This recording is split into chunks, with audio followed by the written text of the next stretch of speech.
तो नमस्कार दोस्तों, बहुत बहुत स्वागत है आपका अपने चैनल अश्वम ज्ञान पर।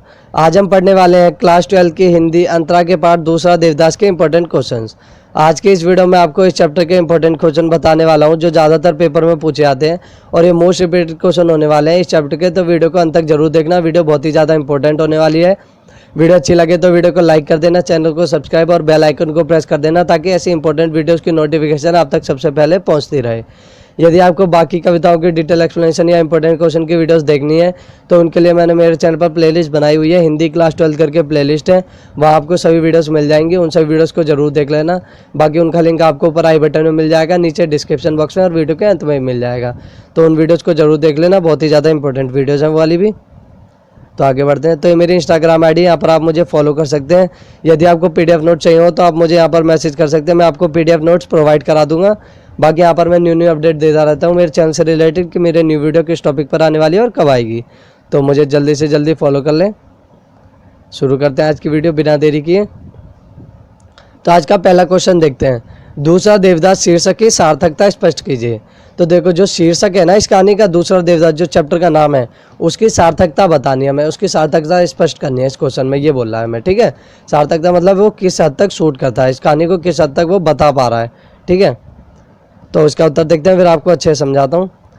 लेखिका ने कहानी का शीर्षक दूसरा देवदास सोच समझ कर रखा है, जो कहानी के मूल कथ्य को स्पष्ट करने में समर्थ है। शरद चंद्र की रचना देवदास में नायक देवदास पारो पर अपना प्रेम लौटाता है और अंत तक यह प्रेम एक निश्चल रूप में जीवित रहता है। तो पहले इतना समझो, फिर आपको आगे समझाता हूँ। तो देखो, हमें पहले क्या बता रहा है कि जो लेखिका है उसने काफ़ी सोच समझकर इस चैप्टर का नाम, इस चैप्टर का शीर्षक दूसरा देवदास रखा है। अगर मैं आपको बताऊँ तो जो इस चैप्टर का शीर्षक रखा गया ना, ये एक प्रतीक के रूप में लिया गया है। प्रतीक के रूप में कहाँ से लिया गया है, मतलब एक इंस्पिरेशन के रूप में लिया गया है। और कहाँ से लिया गया है, ये लिया गया है शरद चंद्र की जो मूवी आई थी ना देवदास, उससे लिया गया है। उसमें क्या बताया था मैं, उसमें हमने देखा था कि जो देवदास है, जो शाहरुख खान देवदास बना था, वो पारो से कितना अत्यधिक सच्चा प्रेम करता है पूरी पिक्चर में। ठीक है, तो उसी से ये एक इंस्पिरेशन, एक प्रतीक के रूप में संभव के लिए लिया गया है। इस कहानी में हमने देखा कि संभव कैसे पहली मुलाकात के बाद से एक निश्चल भाव से एक सच्चे प्रेम के रूप में सच्चा प्रेम करता है पारो से। तो इसीलिए एक प्रतीक के रूप में दूसरा देवदास पिक्चर से इसका शीर्षक लिया गया है दूसरा देवदास, जो इस कहानी को पूरी अच्छे तरीके से स्पष्ट कर पा रहा है। ठीक है, अब आगे देखते हैं। उसी प्रकार संभव भी पारो को प्राप्त करने के लिए बेचैन है।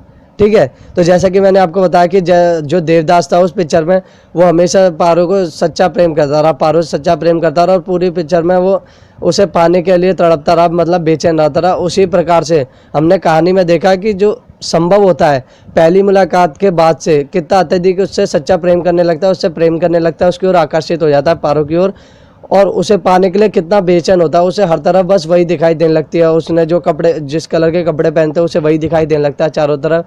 तो इसलिए वहाँ से एक प्रतीक के रूप में लिया गया दूसरा देवदास संभव के लिए। ठीक है, देवदास और पारो निश्चल प्रेम के प्रतीक हैं, इसलिए संभव के लिए लेखिका ने दूसरा देवदास शीर्षक रखा। तो लेखिका ने ये क्यों रखा है चैप्टर का नाम, चैप्टर का शीर्षक दूसरा देवदास इसलिए रखा है क्योंकि जो देवदास और पारो है वो एक निश्चल का मतलब होता है जिसमें कोई छल कपट नहीं होता, मतलब एक तरीके से सच्चे प्रेम के प्रतीक है, इसलिए उसने संभव के लिए भी दूसरा देवदास शीर्षक रखा है। ठीक है, अच्छे समझा दिया मैंने आपको पूरा डिटेल में, किसी ने नहीं समझाया होगा इतना डिटेल में आपको मैंने समझा दिया है। आगे बढ़ते हैं, दूसरा क्वेश्चन देखते हैं। मनोकामना की गांठ भी अद्भुत है, अनूठी है, इधर बांधो उधर लग जाती है, कथन के आधार पर पारो की मनोदशा का वर्णन करना है। तो अब हमें ये उस समय की बात हो रही है जब ये लोग मनसा देवी में जब ऊपर वो गांठ बांध के आते हैं, धागे से गांठ बांधते हैं वहाँ पर मन्नत के लिए, एक दूसरे से मिलने के लिए। तो उसी समय की ये बात हो रही है जब ये लोग मिल जाते हैं मनसा देवी के मंदिर में, इनकी मनोकामना जब इतनी जल्दी पूरी हो जाती है। तो जो पारो होती है वो यूँ कहती है कि मनोकामना की गांठ भी कितनी अद्भुत और अनूठी होती है कि इधर बांधी और उधर जो मेरी मनोकामना थी वो पूरी हो गई। ठीक है, तो इसी के समय जो पारो जब बोलती है तो मनोदशा वर्णन करना है, उसकी मनोदशा का वर्णन करना है इस क्वेश्चन में। पारो भी संभव से प्रेम करने लगी थी। हर की पौड़ी पर लड़के के साथ छोटी सी मुलाकात ने पारो को विचलित कर दिया। तो देखो, आपको पहले इतना समझाता हूँ। जो पारो थी वो भी कहीं ना कहीं जो संभव था उससे प्यार करने लगी थी, उससे सच्चा प्रेम करने लगी थी, उसकी ओर आकर्षित हो गई थी पहली मुलाकात के बाद से ही। उस एक छोटी सी मुलाकात ने पारो को विचलित कर दिया था, उसके मन में हलचल ला दी थी। ठीक है, अभी तक इतना बताया मैं, आगे देखते हैं। वह मन ही मन उससे प्रेम करने लगी थी, वह दोबारा उससे मिलना चाहती थी। तो मन ही मन वो जो पारो थी वो भी संभव से मिलना चाहती थी, केवल यही नहीं कि संभव ही उससे मिलना चाहता और संभव ने मनोकामना मांगी थी। ठीक है, तो यहाँ पर हमें बताया गया कि जो मनी मन थी, जो पारो थी, वो भी उससे प्रेम करने लगी थी और उसने भी मनोकामना मांगी थी। उसने भी कुछ ऐसी ही मनोकामना की पूर्ति के लिए धागा बांधा था, जैसा कि मैं आपको भी बता रहा था। उसने भी मनसा देवी के मंदिर में ऐसी ही मनोकामना के लिए धागा बांधा था। ठीक है, उसे उम्मीद नहीं थी कि मनसा देवी से मांगी गई मुराद इतनी जल्दी पूरी हो जाएगी। तो उन्हें मुराद क्या मांगी थी कि वो उसे भी संभव मिल जाए, और संभव ने भी ये मांगी थी कि उसे पारो मिल जाए। तो दोनों ने यही मनोकामना मांगी थी और वो इतनी जल्दी पूरी हो गई, इसकी जो पारो को उम्मीद नहीं थी। ठीक है, उसने यहाँ पर मुराद मांगी और उसी दिन उसे मंदिर में ही संभव मिल भी गया। आगे वह संभव से मिलने के बाद प्रसन्न थी, वह हैरान भी थी कि उसकी इच्छा इतनी जल्दी पूरी भी हो गई, पूरी हो जाएगी, उसे पता नहीं था। ठीक है, तो आगे वह क्या कहती है कि जो संभव से जब वह मिली तो वह प्रसन्न भी काफ़ी ज़्यादा थी और हैरान भी थी कि इतनी जल्दी, उसे भरोसा नहीं था, उसे यकीन नहीं था कि इतनी जल्दी उसकी जो मनोकामना है वो पूरी हो जाएगी। इधर उसने उसी दिन गांठ बांधी थी मनोकामना की, और वो गांठ मनोकामना की पूरी भी हो गई, उसकी मुराद पूरी भी हो गई इतनी जल्दी मंदिर में। तो इसके लिए वह हैरान भी थी और प्रसन्न भी थी। ठीक है, आगे बढ़ते हैं। तीसरा क्वेश्चन, संध्या के समय हर की पौड़ी पर होने वाली गंगा जी की आरती के दृश्य को अपने शब्दों में स्पष्ट कीजिए। बहुत इंपॉर्टेंट क्वेश्चन है ये, बहुत बार पूछा जाता है पेपर में, बहुत इंपॉर्टेंट है, अच्छे समझना इसे। तो इसका उत्तर देखते हैं। संध्या के समय हर की पौड़ी पर होने वाली गंगा जी की आरती का दृश्य अत्यंत मनोहरी होता है। संध्या आरती के समय घाट पर भक्तों की भीड़ जमा हो जाती है। तो देखो, संध्या के शाम के समय हर की पौड़ी पर जो गंगा आरती होती है उसका दृश्य जो होता है, उसका जो दृश्य होता है वो काफ़ी ज़्यादा मनोहरी होता है, काफ़ी ज़्यादा मन को लुभाने वाला, मतलब काफ़ी ज़्यादा अच्छा होता है, आप सीधा सीधा समझो। ठीक है, और शाम के समय जब आरती का वक्त होता है उस वक्त घाट पर जो भक्त हैं उनकी काफ़ी ज़्यादा बड़ी भीड़ जमा हो जाती है। ठीक है, आरती के लिए। आगे देखते हैं। संध्या आरती के समय घाट पर भक्तों की भीड़ जमा हो जाती है। आरती के समय घाट पर कई दीप जल उठते हैं। ठीक है, आरती के समय क्या होता है कि कई सारे दीप जो घाट पर जलने लगते हैं, जिसके बाद ऐसा लगता है कि कितना ज़्यादा सुंदर दृश्य वो होता है। आप सोचो खुद ही कि इतने बड़े घाट पर जब कितने सारे लाखों दीप जलने लगते हैं एक साथ, तो वो कितना अत्यंत दृश्य, कितना मनोहरी दृश्य होता है। ठीक है, फिर पंडित जी और सभी भक्त गंगा माँ की आरती करते हैं। बड़े बड़े घंटे, घड़ियाल और शंख बजते हैं और पूरा घाट गंगा माँ की आरती से गूंज उठता है। ठीक है, फिर क्या, पंडित जी 5 मंजिली नीलांजलि, 5 मंजिली आपको पता हो तो जिसके 5 मुझ ज्योति होती है, 5 मंजिल की ज्योति होती है, उससे आरती करते हैं और सभी भक्त जन और पंडित जी आरतियाँ गाते हैं। बड़े बड़े घंटे, घड़ियाल बजते हैं, शंख बजते हैं।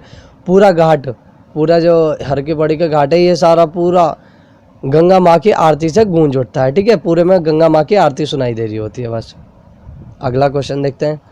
गंगा पुत्र के लिए गंगा मैया ही आजीविका और जीवन है, इस कथन के आधार पर गंगा पुत्रों के जीवन की परिवेश की चर्चा करो।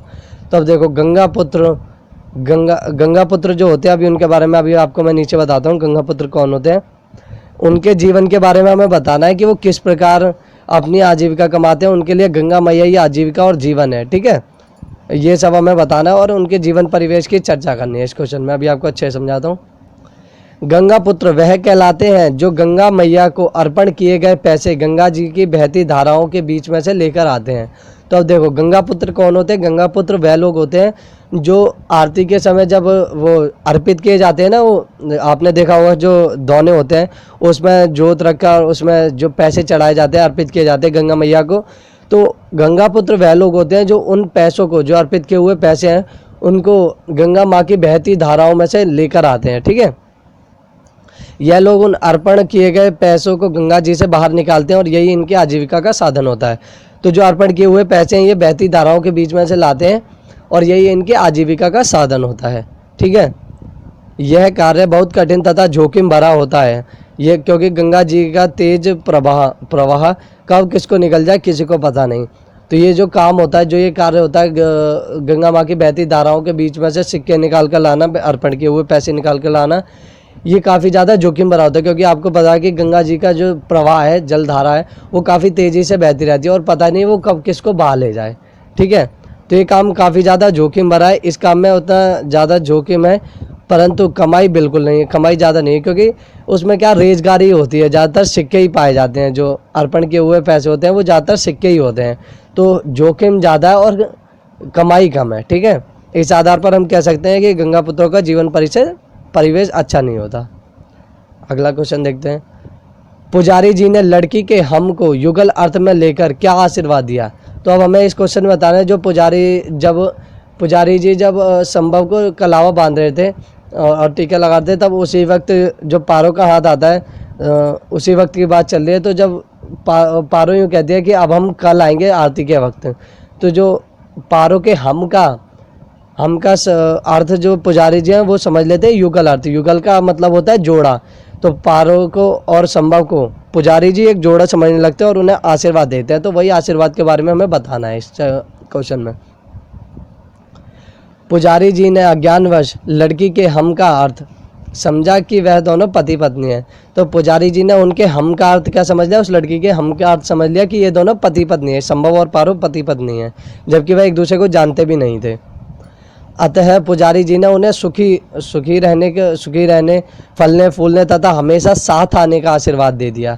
इसका अर्थ था कि वह दोनों सदा सुखी रहे और उनकी जोड़ी हमेशा बनी रहे। तो पुजारी जी ने हम का अर्थ समझ के, युगल अर्थ समझ के क्या दे दिया उन्हें आशीर्वाद? कि हमेशा सुखी रहो, पुत्र फलो फूलो और हमेशा साथ आने का आशीर्वाद दे दिया। मतलब इसका अर्थ क्या हुआ कि वह उन्हें जोड़े के रूप में समझ रहे हैं और उन्हें जोड़े के रूप में आशीर्वाद दे रहे हैं। तो यही सब उन्होंने आशीर्वाद दिया था। ये क्वेश्चन भी इंपॉर्टेंट है, पूछा जाता है। अब यह देखते हैं अगला क्वेश्चन। सॉरी, यहाँ पर मिस्टेक हो गई है, मास देवी नहीं है, मनसा देवी था, गलती हो गई, थोड़ी टाइपिंग मिस्टेक हो गई। मनसा देवी जाने के लिए केवल कार में बैठे हुए संभव के मन में जो कल्पनाएं उठ रही थी उनका वर्णन करना है। तो जब वो संभव है केवल कार से मनसा देवी जा रहा था, मनसा देवी की चोटी पर जा रहा था, तो उस समय केवल कार में बैठे हुए उसके मन में क्या क्या चल रही थी, क्या क्या कल्पनाएं उठ रही थी, उन सभी का वर्णन करना है हमें इस क्वेश्चन में। तो अब इसका उत्तर देखते हैं। मनसा देवी जाने के लिए केबल कार में बैठे संभव के मन में अनेकों ख्याल आ रहे थे। वह घाट पर मिली लड़की से मिलना चाहता था। तो अब देखो, जब वह मनसा देवी के लिए ऊपर केबल कार में बैठ के जा रहा था, तो उस वक्त उसके मन में काफ़ी ज़्यादा हलचल हो रही थी। वो उसके मन में काफ़ी ज़्यादा कल्पनाएं जन्म ले रही थी। ठीक है, काफ़ी ज़्यादा कल्पनाएं आ रही थी। वह पारो से, घाट पर मिली जो लड़की थी वह पारो थी, पारो से मिलना चाहता था, पारो से दोबारा मिलना चाहता था। उसी के लिए वो मन्नत भी मांगता है आगे। ठीक है, उस लड़की की छवि उसके मन में बस गई थी। उसे चारों तरफ बस गुलाबी रंग दिखाई दे रहा था, क्योंकि उस लड़की ने गुलाबी साड़ी पहनी थी। संभव उस लड़की से दोबारा मिलने के लिए बेचैन था। तो संभव के मन और दिमाग दोनों में बस उस लड़की को ने पारो की छवि बस गई थी। उसे चारों तरफ बस वही दिखाई दे रही थी। उसने जिस कलर के कपड़े, गुलाबी कलर के कपड़े पहने थे, तो बस उसे चारों तरफ गुलाबी रंग ही दिखाई दे रहा था और वह काफ़ी ज़्यादा बेचैन था उससे मिलने के लिए। तो यही सब उसके मन में उस समय चल रहा था।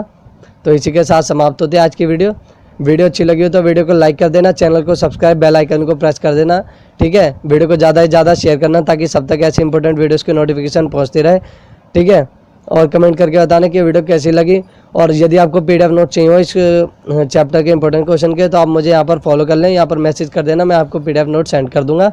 ठीक है, बाकी मिलते हैं अगले वीडियो में। तब तक के लिए जय हिंद, जय भारत, भारत माता की जय।